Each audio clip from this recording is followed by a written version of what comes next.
Kita berdoa. Bapa Sorgawi, kami bersyukur pagi hari ini karena Tuhan begitu baik, Tuhan begitu mengasihi kami, bahkan sampai detik ini Tuhan masih memelihara kami. Kami bersyukur juga kesempatan yang indah Tuhan berikan kepada kami untuk boleh beribadah. Banyak orang di luar sana tidak memiliki kesempatan untuk bersekutu dengan Engkau. Tetapi karena anugerah-Mu dalam hidup kami, Engkau masih memberikan kesempatan kepada kami untuk bersekutu, memuji dan memuliakan nama-Mu. Oleh sebab itu ya Tuhan, saat ini kami akan bersama-sama belajar kebenaran firman-Mu. Kami mohon supaya Tuhan menolong kami, memberikan kami pemahaman, supaya ketika kami membaca, merenungkan kebenaran firman-Mu, kami ditolong oleh Roh Kudus untuk mengerti, memahami kebenaran-Mu, dan kami dimampukan oleh Tuhan untuk dapat melakukannya. Berfirmanlah bagi kami saat ini Bapa, kami telah siap. Dalam nama Tuhan Yesus kami berdoa. Amin. Shalom Bapak Ibu. Sekali lagi shalom.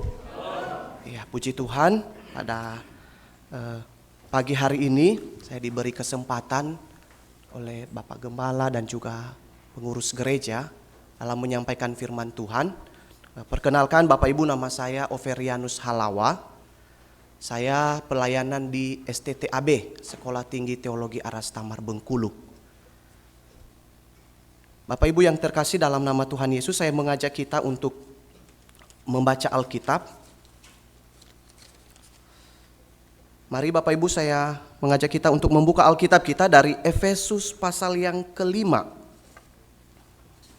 Efesus pasal yang kelima, ayat yang ke-22 sampai dengan ayat yang ke-33. Efesus pasal 5 ayat 22 sampai dengan ayat yang ke-33.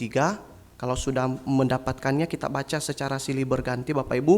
Kaum bapak akan membacakan ayat yang ke-22 dan kaum ibu membacakan ayat yang ke-24 dan ayat yang ke-33 nanti kita baca bersama-sama. Di bawah satu perikop, kasih Kristus adalah dasar hidup suami istri. Silakan kaum bapak. Hai istri, tunduklah kepada suamimu seperti kepada Tuhan.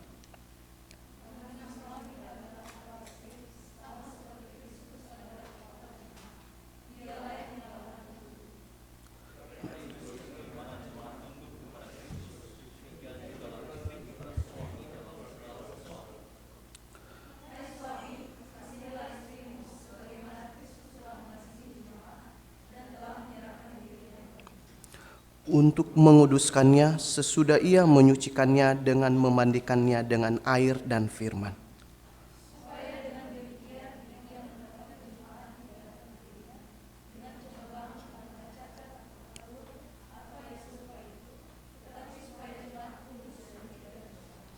Demikian juga suami harus mengasihi istrinya sama seperti tubuhnya sendiri. Siapa yang mengasihi istrinya mengasihi dirinya sendiri.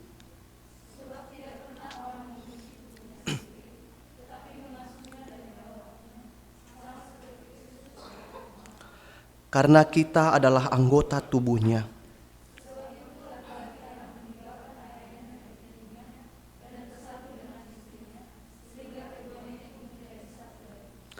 Rahasia ini besar, tetapi yang aku maksudkan ialah hubungan Kristus dan jemaat. Bersama-sama, bagaimanapun juga bagi kamu masing-masing berlaku, kasihilah istrimu seperti dirimu sendiri, dan istri hendaklah menghormati suaminya.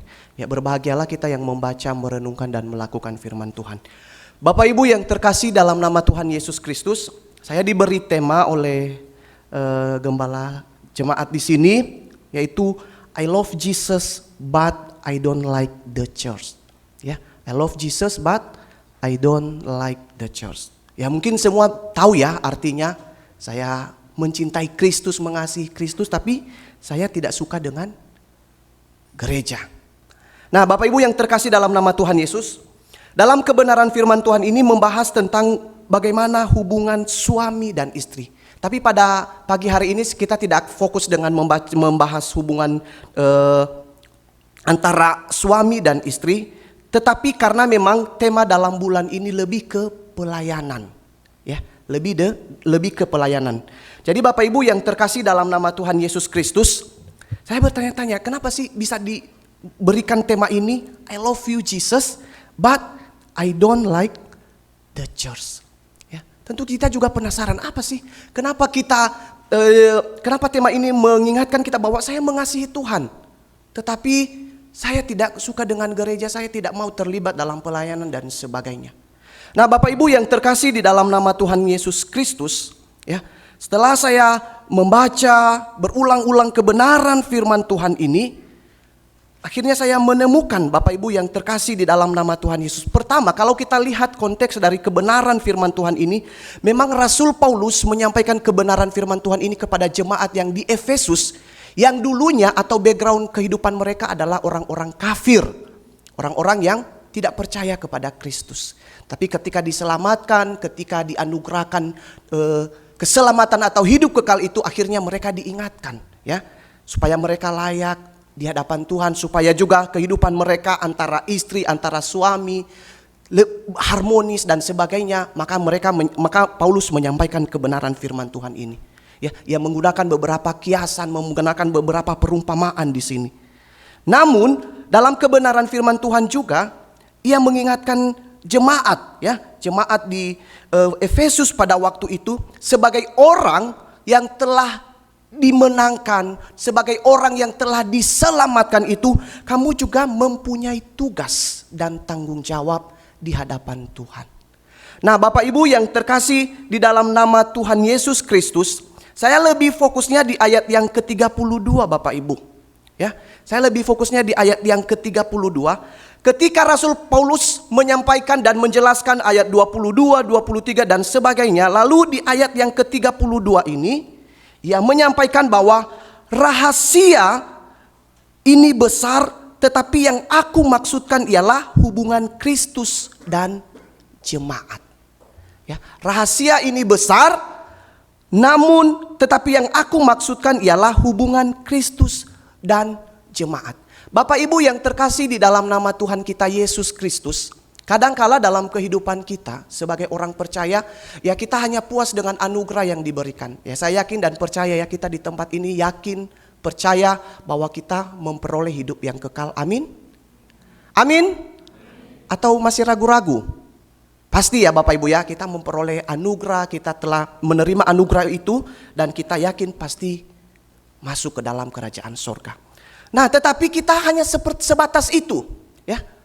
Kita tidak ada tindakan dalam merespon apa yang menjadi bagian kita di hadapan Tuhan.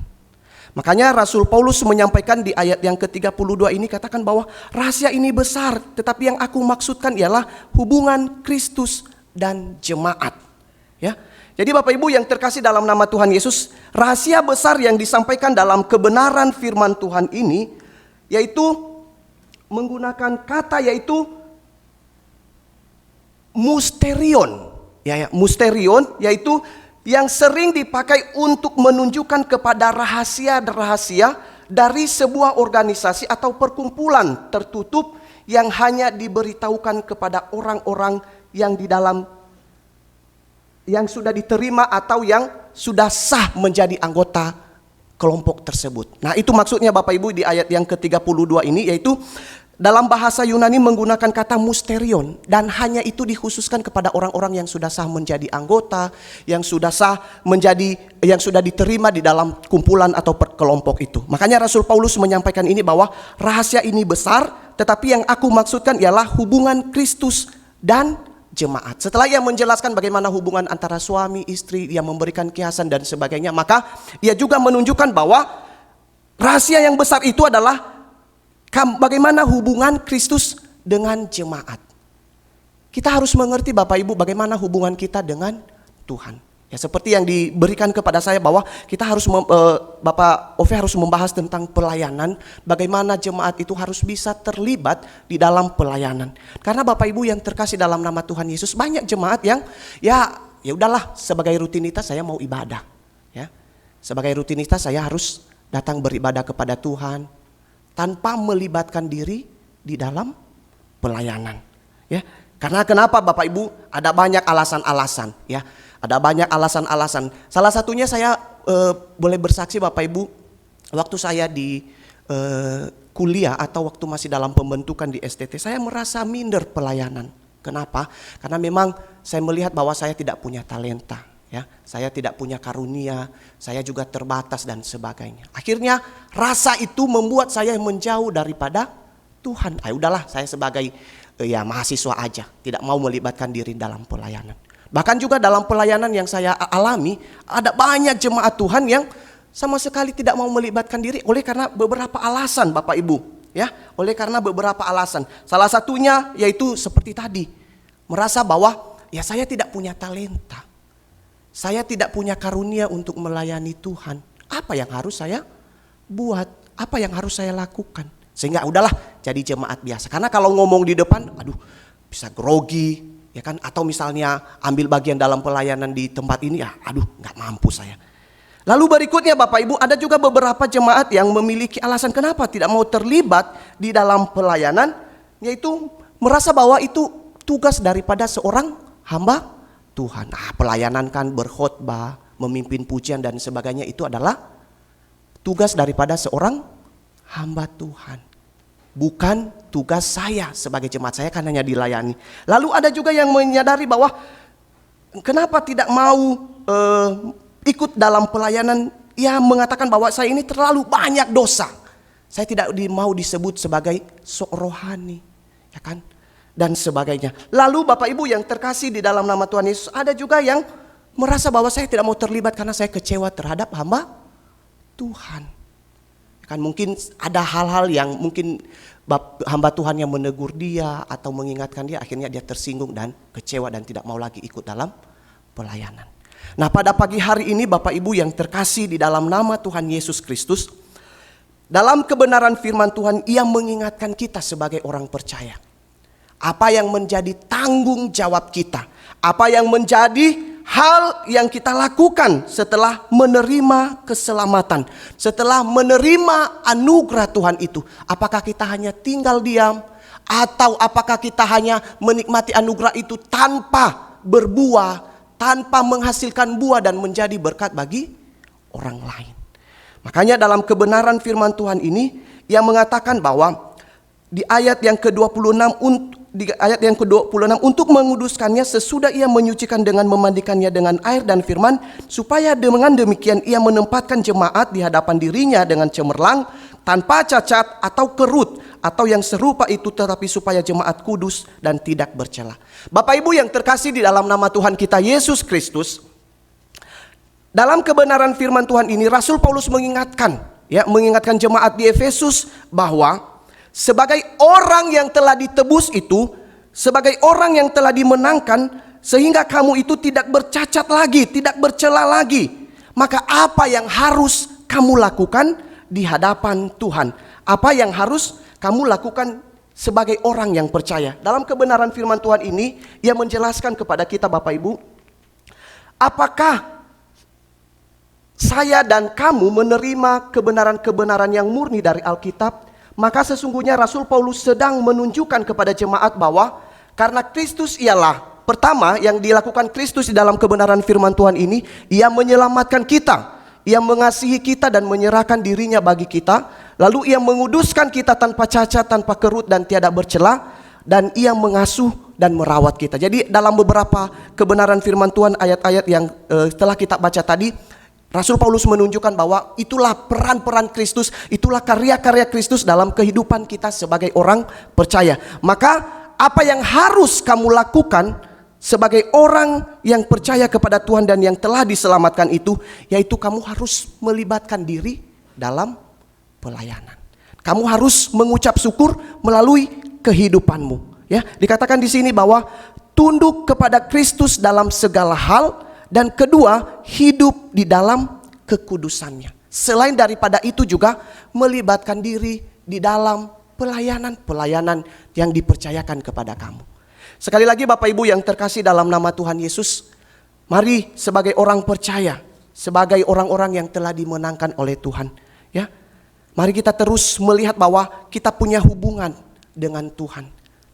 Tidak hanya sekedar diselamatkan, tidak hanya sekedar diberikan kehidupan kekal itu, tetapi Tuhan mau juga supaya kita yang telah diselamatkan itu, kita mau melayani Dia. Ya. Karena banyak jemaat Tuhan, mungkin tidak ada di sini ya Bapak Ibu, pada umumnya yaitu ya hanya menikmati saja. Ya. Ketika ditawarkan kamu bagian singers ya, kamu bagian pemusik dan sebagainya, saya nggak bisa nyanyi loh Bapak Ibu. Mohon maaf, bolehkah saya sebagai jemaat biasa saja? Ya. Atau misalnya kamu yang membawa kolektan dan sebagainya. Sekali lagi Bapak Ibu, pelayanan yang dimaksudkan di sini yaitu bukan hanya pelayanan berdiri di depan mimbar, memimpin pujian dan sebagainya. Tetapi pelayanan yang dimaksudkan dalam kebenaran firman Tuhan yaitu dengan memuliakan Tuhan melalui kehidupan kita ataupun dalam persekutuan kita libatkan diri kita. Ada banyak pelayanan dalam gereja yang saya lihat Bapak Ibu. Ya, salah satunya yaitu mungkin kita tidak bisa bernyanyi menjadi singers, tapi kita bisa melibatkan diri dalam kolektan atau ikut dalam penerima tamu dan sebagainya. Ada banyak sekali.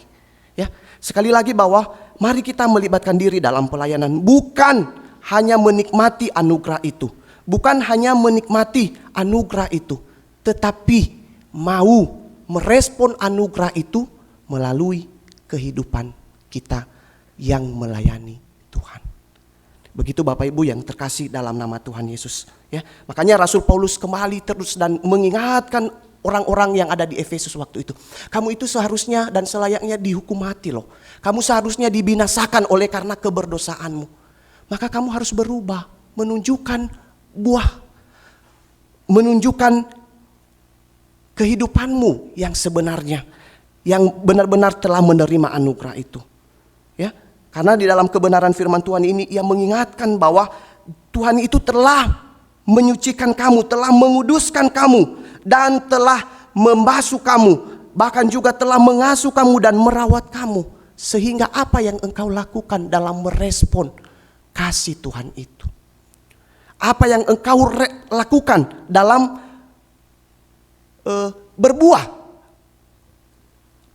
Sehingga engkau bisa menghasilkan buah-buah yang memuliakan nama Tuhan. Jadi Bapak Ibu yang terkasih dalam nama Tuhan Yesus, sekali lagi juga bukan hanya melayani di tengah-tengah jemaat di tempat ini, kita juga bisa melayani di luar sana, menjadi berkat.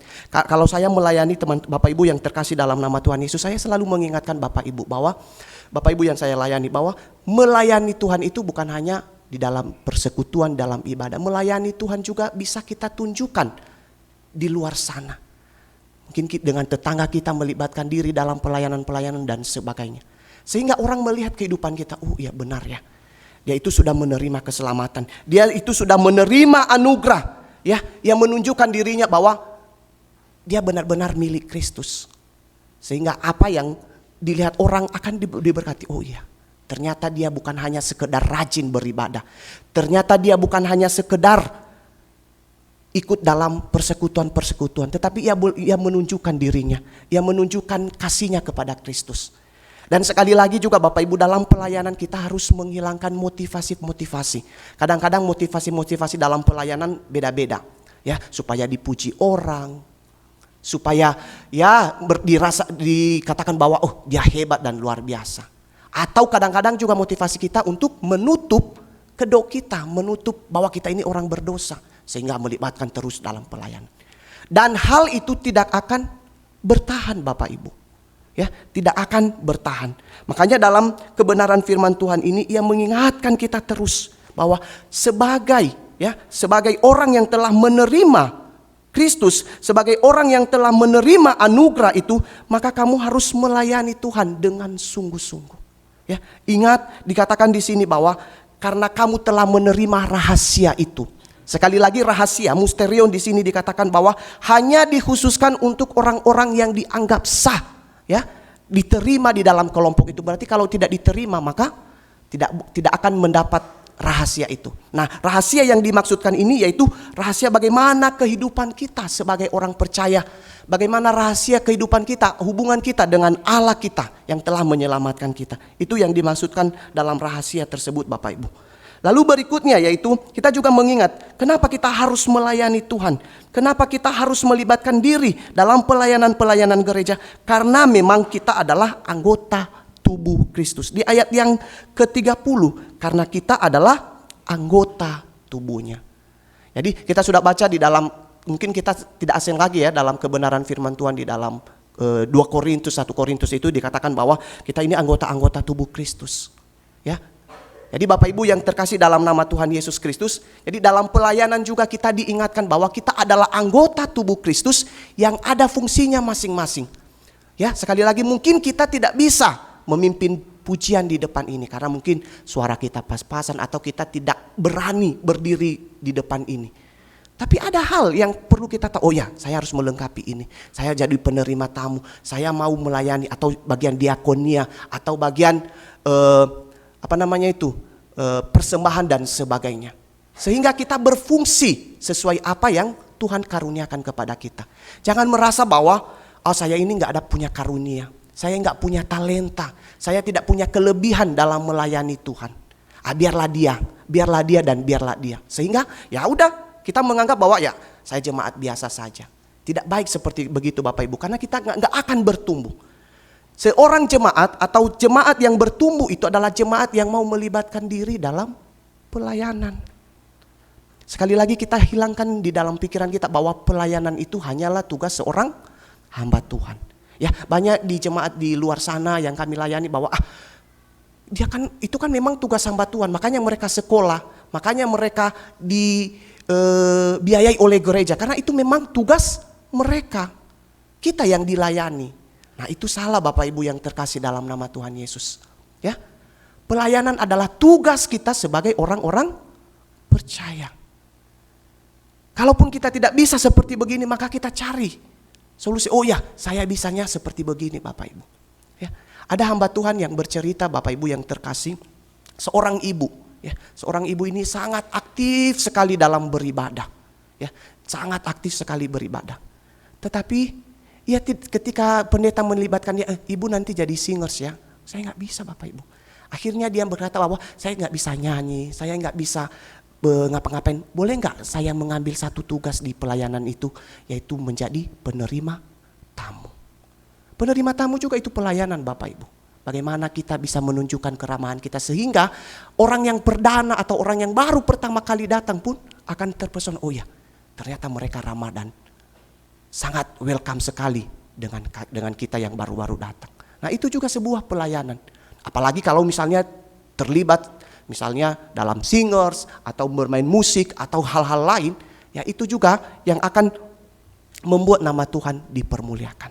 Ya, jadi kita hilangkan juga dalam kehidupan kita Bapak Ibu motivasi-motivasi yang salah.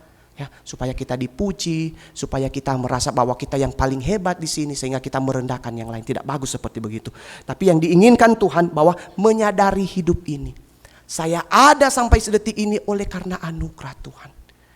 Saya dikuduskan oleh Tuhan sehingga saya tidak bercela lagi. Saya ditolong oleh Tuhan, saya dianugerahkan keselamatan itu. Namun apa yang harus saya lakukan? Kiranya kita jemaat Tuhan yang ada di sini memiliki pikiran seperti begitu. Apa yang harus saya lakukan Tuhan? Apa yang harus saya buat? Apakah saya hanya jadi jemaat biasa saja? Saya sudah beribadah di sini selama berpuluh tahun atau bertahun-tahun, tapi tidak ada perkembangan yang saya alami. Ya, sekali lagi Bapak Ibu, mari kita koreksi diri kita. Sudah sejauh mana kita terlibat di dalam pelayanan? Sudah sejauh mana respon kita terhadap anugerah Allah itu? Ya. Kalau kita pun sudah diselamatkan, berarti apa yang harus kita lakukan? Saya selalu bertanya kepada mahasiswa, karena kami memang membahas tentang dan tentang penginjilan-penginjilan. Ya, memang kita percaya sebagai orang yang telah orang percaya bahwa kita diselamatkan bukan karena perbuatan baik. Betul kan Bapak Ibu? Ya kan? Kita diselamatkan bukan karena upah kita di dalam Efesus pasal 2 ayat 8 sampai 9 itu. Tetapi kita juga melihat bahwa ketika engkau diselamatkan, apakah kamu hanya seperti begitu? Saya sudah diselamatkan, akhirnya bermain-main dalam dosa. Tuhan menginginkan kita juga bahwa ketika engkau diselamatkan, walaupun itu secara gratis, cuma-cuma dan sebagainya, maka harus ada respon kamu, respon kita sebagai orang percaya. Ya salah satunya yaitu dengan melibatkan diri dalam pelayanan. Ya. Berharap kita ke depan semakin maju lagi Bapak Ibu, semakin melibatkan diri, semakin melihat bahwa apa yang harus saya lakukan.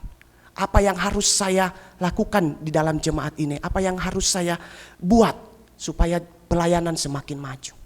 Ya, saya tidak mau, ya kiranya kita punya pikiran masing-masing. Saya tidak mau hanya sebagai jemaat datang, duduk, dengar khotbah, setelah itu pulang dan sudah hidup seperti biasanya lagi. Hari Minggu datang lagi dan sebagainya.